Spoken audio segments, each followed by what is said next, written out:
Diary पढ़ने के बाद मीरा डायरी वहीं ड्रॉर में डालकर सो गई।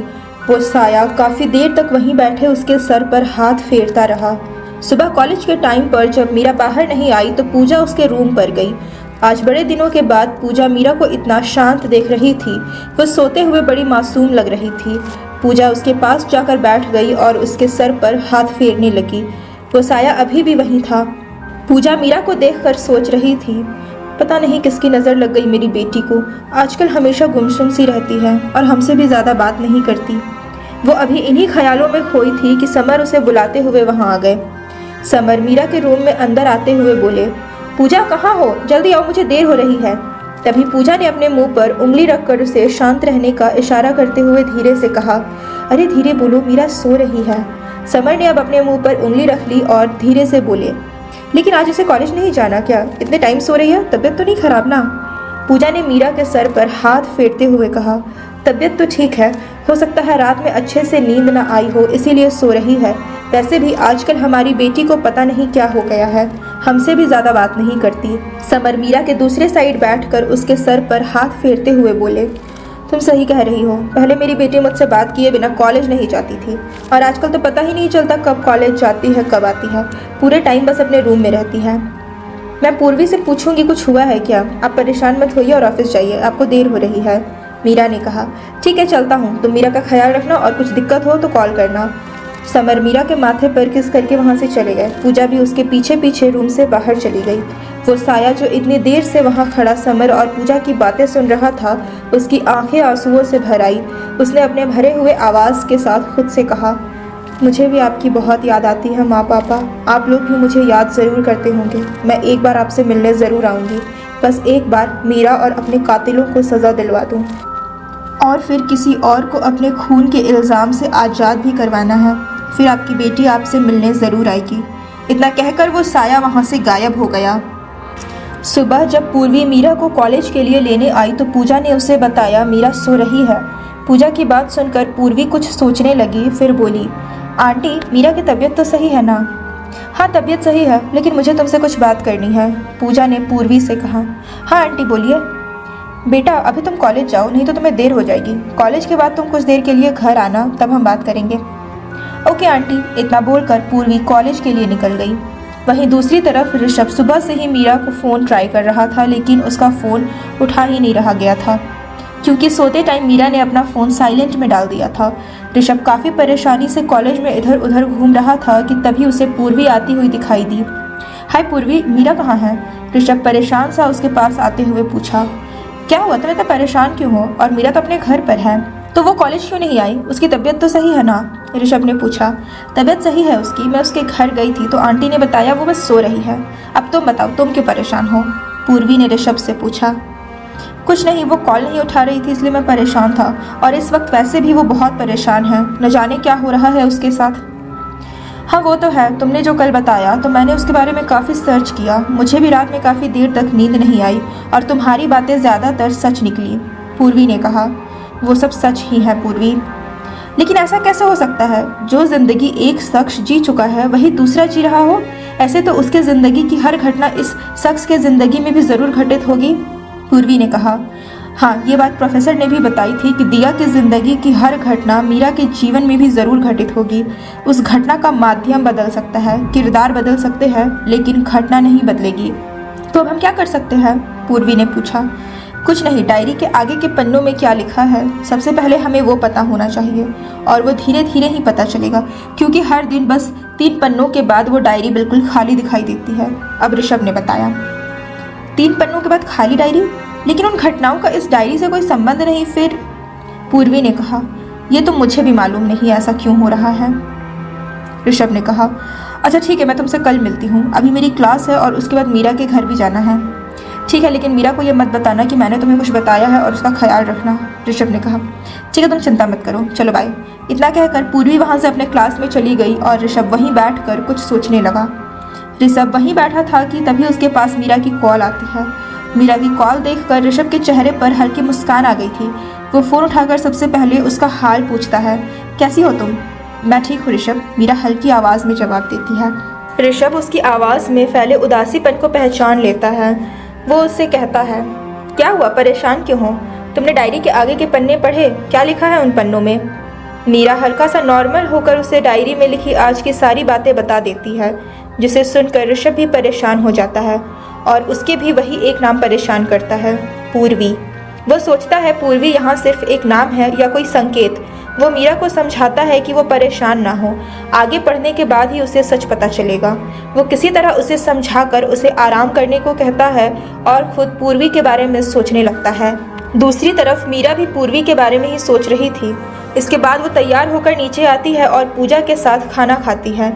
इस बीच उसने अपने दिमाग से उन सारी बातों को भी निकाल दिया था। शाम को पूर्वी उनके घर आती है। थोड़ी देर तक मीरा से बातें करने के बाद पूजा उसे अपने कमरे में ले जाती है और उससे मीरा के बदलाव की वजह जानने की कोशिश करती है, पर पूर्वी उसे कुछ नहीं बताती और उसे बोलती है कि उसे कुछ नहीं पता। वो और कुछ झूठ बोल देती है कि कॉलेज में तो मीरा सबसे अच्छे से बात करती है। पूर्वी नहीं चाहती थी कि मीरा के बारे में जानकर पूजा भी परेशान हो। कुछ देर बाद वो वहाँ से चली जाती है और ऋषभ से फ़ोन पर बात करती है। ऋषभ उसे सब बता देता है डायरी के बारे में, सिवाय उसके नाम के। वो पूर्वी को उसके नाम वाली कहानी नहीं बताता। अगले दिन मीरा सुबह जाग कर सबसे पहले अपनी डायरी खोलती है और उसे पढ़ती है। 10 साल पहले 12 अगस्त 2009। आज मैं फिर कई दिनों बाद लिख रही हूँ। वजह कॉलेज के इंटरनल एग्जाम थे, जिसकी वजह से मैं बिजी थी, और फिर अब तो मेरी लाइफ में कार्तिक आ गया, जिसे मुझे टाइम देना पड़ता है। अभी तक मैं इस डायरी में अपनी पुरानी यादें लिख रही थी, लेकिन अब जो रोज़ होगा मैं वही लिखूंगी। मैंने पिछली बार आश्रम वाली मीरा के बारे में बताया था, जिससे उस दिन मैं मिलने गई थी तो मिल नहीं पाई थी। उसके बाद मैं बहुत बिजी हो गई और अब 4 महीनों के बाद मैं कल दोबारा से कार्तिक के साथ आश्रम गई थी। इस बार मीरा मुझे वहाँ मिली थी और मुझसे बात भी की। मीरा ज़्यादातर पूर्वी के साथ ही रहती थी, इसीलिए अब मुझे पूर्वी भी पसंद आने लगी। मैंने और कार्तिक ने आश्रम के बच्चों के साथ बहुत मस्ती की। बच्चे भी मेरे साथ बहुत खुश थे और अब मैं हर रोज़ उनसे मिलने आश्रम जाऊँगी। 15 अगस्त 2009। आज हमारा स्वतंत्रता दिवस है। मैं और कार्तिक अपने कॉलेज के बाद बच्चों से मिलने गए थे और उनके लिए मिठाइयाँ भी लेकर गए। आज पहली बार हमारे साथ श्वेता भी वहाँ गई थी और उसे भी बच्चों से मिलकर बहुत अच्छा लगा। और अब तो ये आश्रम हमारे लिए हमारा दूसरा घर जैसा हो गया। मीरा अब काफ़ी हद तक ठीक हो चुकी थी, लेकिन न जाने क्यों उसे देखकर ऐसा लगता था कि वो किसी चीज़ से बहुत डरी हुई है। वो कभी कभी हमारे साथ होकर भी हमारे साथ नहीं होती। 30 अगस्त 2009। आज पूरे 15 दिनों के बाद मैं, कार्तिक और श्वेता आश्रम गए थे। इन 15 दिनों में मैं बहुत बिजी थी। कार्तिक का बर्थडे था तो उसने मुझे प्रपोज किया और मैंने हाँ कर दी। अब हम कपल हैं। श्वेता को भी कार्तिक पसंद है और हम तीनों कॉलेज में पूरे टाइम साथ ही रहते। आज जब इतने दिनों के बाद मैं आश्रम गई तो मुझे सब नॉर्मल लगा, लेकिन एक चीज़ बड़ी अजीब लगी। कोई आदमी आया था जिसे देखकर सारी लड़कियाँ डरी हुई थी। मुझे कुछ लड़कियाँ कम भी दिखाई दी। जब मैंने कार्तिक से इस बारे में बात की तो उसने बोला कि उन्हें कहीं और भेज दिया गया होगा और मैंने भी उसकी बात मान ली। फिर हम वापस आ गए, लेकिन मुझे लग रहा था वहाँ कुछ तो गलत ज़रूर हो रहा है, जिससे वहाँ की लड़कियाँ इतनी डरी हुई थी। मैंने आज वहाँ पर मीरा को नहीं देखा, इससे मेरे शक को और ज़्यादा बढ़ा दिया था। वापस आकर जब मैंने आश्रम के बारे में सर्च किया तो इंटरनेट पर उसी आदमी का नाम उसके ट्रस्टी के रूप में दिखाई दिया, जिसे मैंने आज आश्रम में देखा था। उसका नाम आशीष रॉय था, जो इस शहर का मशहूर बिजनेसमैन था। अब मैं अकेले कल आश्रम जाऊंगी और उसके बारे में पता करने की कोशिश करूंगी। वर्तमान में मीरा ने आज के पन्ने खत्म हो चुके थे। मीरा ने डायरी बंद की और आशीष रॉय के बारे में सोचने लगी। ये नाम उसने कहीं सुना था, कहाँ ये उसे नहीं याद आ रहा था। उसने डायरी ड्रॉअर में डाली और तैयार होकर कॉलेज चली गई। कॉलेज पहुंचकर मीरा ऋषभ से मिली और उसने ऋषभ को डायरी की सारी बातें बता दी। मीरा के बताए अनुसार दिया की लाइफ के हिसाब से अब तक उसकी ज़िंदगी में ऋषभ के मिलने और उससे प्यार होने तक की सारी बातें घट चुकी थी। बस अगर कुछ बचा था तो वो थी अनाथालय वाली घटना। मीरा की लाइफ में अभी वो घटनाएं कहीं दूर दूर तक नहीं थी और दिया ने जिस अनाथालय का जिक्र किया था उसको बंद हुए लगभग 5 साल हो चुके थे। वो जगह अब खंडर हो चुकी थी। ऋषभ से बात करने के बाद मीरा अपनी क्लास में चली गई। तभी ऋषभ के पास पूर्वी आई और पूर्वी ने उसको वो सारी बातें बता दी जो मीरा ने बताई थी।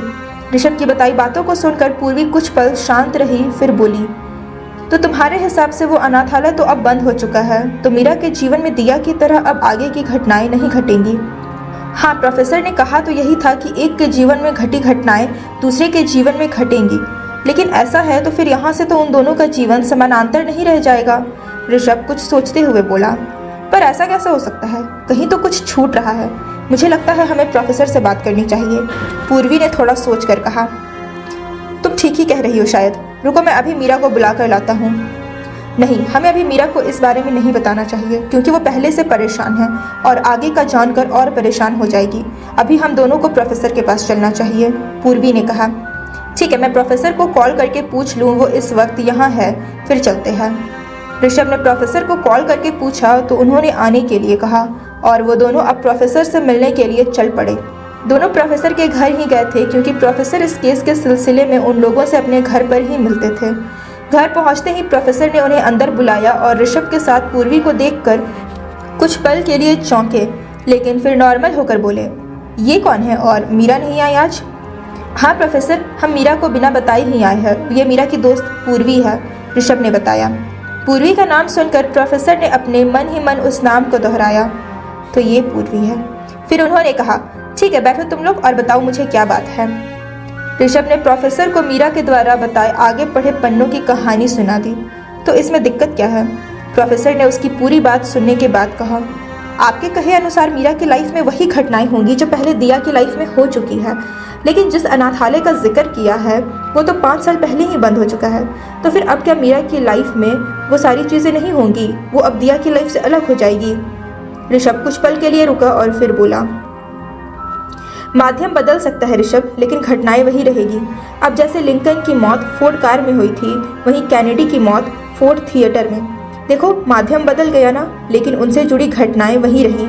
इसी तरह मीरा और दिया की लाइफ भी है, क्योंकि ज़रूरी तो नहीं जो चीज़ें आज हो वो 10 साल पहले भी हो, या फिर जो 10 साल पहले थी वो चीज़ें आज भी हो। प्रोफेसर उसकी बात सुनकर मुस्कुराते हुए बोले। ऋषभ को प्रोफेसर की कही बातों का मतलब समझ आ गया था। पूर्वी भी उनकी कही बातों को समझने की कोशिश कर रही थी, लेकिन ये उसके लिए थोड़ा मुश्किल था। आई होप अब तुम्हें तुम्हारे सारे सवालों के जवाब मिल गए होंगे, प्रोफेसर ने कहा। जी प्रोफेसर, ऋषभ ने उत्तर दिया और अब वो पूर्वी को लेकर बाहर आ गया। वो आने वाले दिनों के बारे में सोचकर परेशान था, क्योंकि अभी तक डायरी में जो कुछ भी हुआ उसके हिसाब से दिया अब किसी बड़ी मुसीबत में फंसने वाली थी, और दिया के फंसने का मतलब उस घटना का असर मीरा की लाइफ में भी ज़रूर पड़ेगा। वो दोनों वापस आ गए और आगे होने वाली घटनाओं के बारे में सोचने लगे। ऋषभ ने अभी तक पूर्वी को ये नहीं बताया था कि उसके नाम का जिक्र भी दिया ने किया है। इधर क्लास के बाद जब मीरा ने ऋषभ और पूर्वी को ढूंढा तो वो उसे कहीं दिखाई नहीं दिए। वो परेशान होकर वापस घर आ गई। इन सब परेशानी के चक्कर में उसे ये भी याद नहीं रहा कि आज उसका बर्थडे है। घर आने पर उसने देखा कि चारों तरफ किसी पार्टी की तैयारी चल रही थी। ये देखकर उसने पूछा, मम्मा ये घर में आज इतनी सजावट क्यों हो रही है, आज कुछ है क्या? यह सुनकर पूजा ने आश्चर्य से मीरा को देखा। बचपन से लेकर आज तक मीरा कभी भी अपना बर्थडे नहीं भूली और आज उसे अपना बर्थडे तक याद नहीं। न जाने क्या हो गया है मेरी बेटी को। वो अभी यही सोच रही थी कि मीरा ने उनसे दोबारा पूछा, मम्मा बताइए ना आज क्या है? पूजा ने उसके सर पर हाथ फेरते हुए कहा, बेटा तुम्हें सच में याद नहीं आज क्या है? नहीं मम्मा मुझे नहीं याद, मीरा ने अपने दिमाग पर जोर देते हुए कहा। मीरा जैसे ही उसे बताने जाती है कि उसे कोई बुला लेता है और वो उधर चली जाती है। इधर मीरा इतना सोचती है लेकिन वो बिना किसी से पूछे अपने रूम में चली जाती है। तभी पूजा पूर्वी को कॉल करके कहती है कि आज घर में छोटी सी पार्टी है मीरा के जन्मदिन की खुशी में, तो उसे ज़रूर आना है और साथ ही उन लोगों को भी बोल देना जो मीरा के अच्छे दोस्त हो। पूजा की बात सुनकर पूर्वी को याद आता है कि आज तो मीरा का बर्थडे है और वो उसका बर्थडे भूल चुकी है। उसने ऋषभ को मीरा के बर्थडे के बारे में बताया और शाम को पार्टी में आने के लिए कहा, क्योंकि ऋषभ और पूर्वी के अलावा कॉलेज में मीरा का कोई और ख़ास दोस्त नहीं था। कुछ देर बात करने के बाद वो दोनों अपने अपने रास्ते चले गए। वहीं मीरा अपने रूम पर जाकर सो गई और पूजा सारी तैयारियों में बिजी हो गई। शाम को शोर सुनकर मीरा की आंख खुली तो पूजा उसके कमरे में आई हुई थी। वो उसे जगा रही थी। वहीं नीचे से भी काफ़ी शोर आ रहा था। मम्मा ये शोर कैसा है? मीरा ने पूजा से पूछा।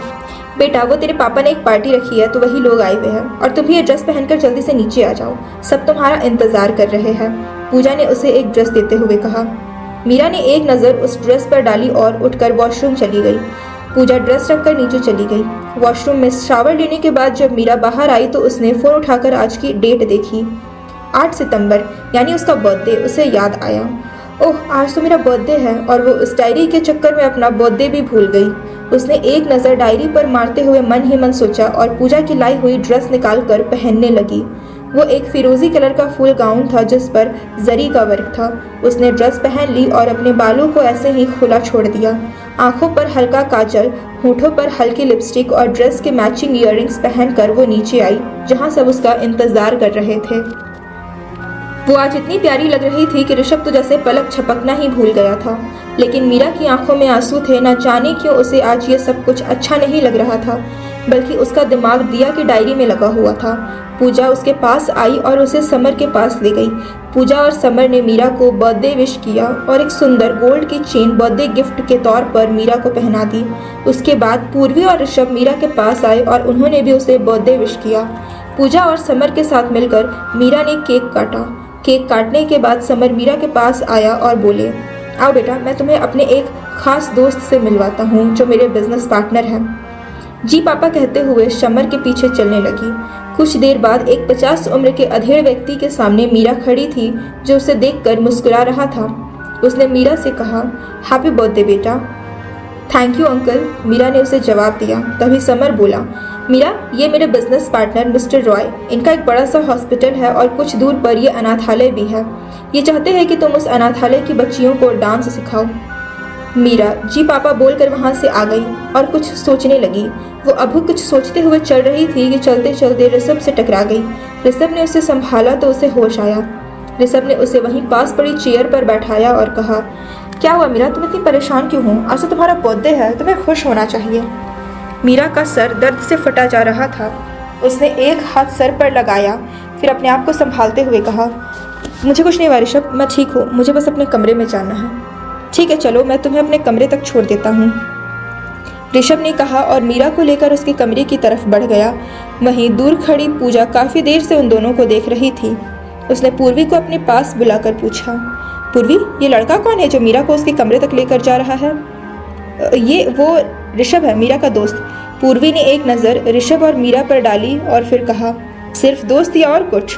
पूजा ने अब शक भरी नज़रों से ऋषभ को और पूर्वी को देखा और बोली, सिर्फ दोस्त ही आंटी, पूर्वी ने हकलाते हुए कहा, और वो भी ऋषभ और मीरा के पीछे उन दोनों के कमरे की तरफ बढ़ने लगी। पूजा को कुछ शक था, लेकिन इतने लोगों की भीड़ के बीच उसने ज़्यादा कुछ पूछना ज़रूरी नहीं समझा और वो बाकी लोगों से बातों में लग गई। वो साया वहीं कुछ दूर पर खड़ा आने जाने वाले लोगों को देख रहा था कि तभी उसकी नज़र एक शख्स पर पड़ी और उसके चेहरे की हल्की मुस्कान अब गुस्से में बदल गई। इधर ऋषभ और पूर्वी ने मीरा को उसके रूम पर छोड़ा और नीचे आ गई। पूर्वी ने ऋषभ को पूजा के सारे बातें बता दी। कुछ देर बाद वहां आए सारे लोग एक एक करके चले गए। ऋषभ भी पूर्वी के साथ वहां से निकल गया। वो साया अब मीरा के कमरे में आया और उसके सर पर हाथ रखकर फेरने लगा। कुछ देर बाद ही मीरा को नींद आ गई। अगले दिन जब मीरा की आंख खुली तो उसने सबसे पहले पढ़ने के लिए डायरी उठाई। उसने जैसे ही डायरी खोली, उसके पहले पन्नों पर बड़े अक्षरों में आशीष रॉय लिखा था। दूसरा पन्ना पलटा तो उसमें श्वेता लिखा था। उसने जैसे ही तीसरा पन्ना पलटा तो उस पर पूर्वी लिखा था और मीरा के पढ़ते ही वो लिखे शब्द वहां से गायब भी हो गए। मीरा ने जल्दबाजी में एक एक करके डायरी के सारे पन्ने पलट दिए, लेकिन वो पूरी डायरी पूरी तरह खाली थी। मीरा ने डायरी वहीं रख दी और अपना सर पकड़कर बैठ गई। उसे समझ ही नहीं आ रहा था कि वो क्या करे और क्या नहीं। आज तो इन 3 नामों के अलावा उसके पास कुछ था भी नहीं। उसने अपना फ़ोन उठाया और ऋषभ को कॉल किया। ऋषभ का फ़ोन बंद आ रहा था। उसने अपना फ़ोन वहीं पटका और सोचने लगी। मीरा अब बुरी तरह परेशान हो चुकी थी। उसे समझ ही नहीं आ रहा था कि आखिर इन 3 नामों का मतलब क्या है। उसने दोबारा से ऋषभ को कॉल किया, लेकिन अब उसका फ़ोन भी बंद आ रहा था। जब उसे कुछ समझ नहीं आया तो वो उठकर वॉशरूम चली गई और बिना नाश्ता किए कॉलेज के लिए निकल गई। वो कॉलेज नहीं जाना चाहती थी, लेकिन उसे पता था कि ऋषभ उसे कॉलेज में ही मिल सकता है। इसलिए वो कॉलेज जाकर उसी जगह ऋषभ का इंतज़ार करने लगी जहां वो लोग पहली बार मिले थे। पिछले कई दिनों से मीरा अकेले ही कॉलेज आती थी, इसलिए पूर्वी के दोस्त तरह तरह की बातें बनाने लगे थे, लेकिन ना ही मीरा को और ना ही पूर्वी को इन बातों से कोई फ़र्क पड़ता था। कुछ देर बाद वहाँ पूर्वी आई और वो मीरा के बगल में जाकर बैठ गई। मीरा ने सर उठाकर एक नज़र उसकी तरफ देखा, फिर दूसरी तरफ देखने लगी। क्या छुपाने की कोशिश कर रही है मीरा? तभी पूर्वी ने मुस्कुराते हुए कहा, क्या छुपा रही हूँ? कुछ भी तो नहीं। मीरा हड़बड़ाते हुए बोली, मीरा, मैं तुम्हारे बचपन की दोस्त हूँ और बहुत अच्छे से जानती हूँ कि जब तुम झूठ बोलती हो तो आंखें झुका लेती हो। पूर्वी उसके चेहरे को अपनी तरफ घुमाकर बोली, मैं झूठ क्यों बोलूँगी, और मेरे पास छुपाने के लिए कुछ भी नहीं है। मीरा ने अब पूर्वी की आंखों में देखते हुए कहा। पूर्वी हंसते हुए बोली, मुझे सब पता है मीरा। क्या पता है तुम्हें? मीरा हड़बड़ा कर बोली, इससे पहले पूर्वी आगे कुछ बोलती ऋषभ वहाँ आ गया। वो उन दोनों के बीच में बैठ जाता है। क्या बात है, आज बड़े दिनों के बाद दोनों साथ दिखी हो? ऋषभ ने पूछा। मीरा का चेहरा उतरा हुआ था। ऋषभ पूर्वी से इशारों में पूछता है कि क्या हुआ।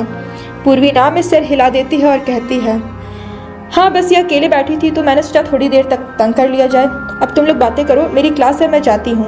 इतना बोलकर पूर्वी वहाँ से अपने क्लास के लिए चली गई। मुझे तुमसे बात करनी है ऋषभ। पूर्वी के जाते ही मीरा ने ऋषभ से कहा। हाँ कर लेना, लेकिन पहले ये बताओ अभी तुम्हारी तबीयत कैसी है? ऋषभ उसका हाथ पकड़कर बोला, मेरी तबीयत ठीक है, मुझे तुम्हें डायरी के बारे में बताना है। मीरा अपना हाथ छुड़ाते हुए बोली, हे भगवान, पता नहीं कब उस डायरी से छुटकारा मिलेगा। ऋषभ थोड़ा चढ़कर बोला। ऋषभ अब उस डायरी की वजह से मीरा को परेशान देखकर काफ़ी परेशान हो चुका था, लेकिन मीरा उसे घूर कर देखने लगी। अरे सॉरी यार, मेरा वो मतलब नहीं था, वो तो बस इसीलिए बोला कि जब तुम्हें परेशान देखता हूँ तो मुझे अच्छा नहीं लगता। ऋषभ थोड़ा संभल कर बोला। अब मेरी बात सुनो, आज मैंने डायरी में सिर्फ 3 नाम पढ़े और इन 3 नामों के सिवाय पूरी डायरी में कुछ नहीं था। मीरा ने कहा, सिर्फ 3 नाम? अरे यार, अब इन 3 नामों का क्या मतलब हो सकता है? अच्छा बताओ क्या थे वो 3 नाम? ऋषभ ने सवाल किया। आशीष रॉय, श्वेता एंड पूर्वी, मीरा ने सीधा सा जवाब दिया। इन 3 नामों को सुनकर ऋषभ भी कुछ देर के लिए सोच में पड़ गया। फिर उसने एक कॉपी निकाली और कुछ लिखना शुरू किया। उसने सबसे पहले आशीष रॉय का नाम लिखा, जिसके सामने लिखा अनाथ आश्रम ट्रस्टी। उसके नीचे उसने श्वेता लिखा और उसके सामने लिखा दिया के बचपन की सहेली। तीसरे नाम पर उसने पूर्वी का नाम लिखा और उसके सामने लिखा अनाथ आश्रम की एक छोटी बच्ची। क्या मतलब हो सकता है इन 3 नामों का, और क्या संबंध हो सकता है इनका आपस में? ये डायरी किसी पहेली से कम नहीं। ऋषभ सोच रहा था कि तभी मीरा की आवाज़ उसे सुनाई दी। क्यों ना हम प्रोफेसर की मदद लें?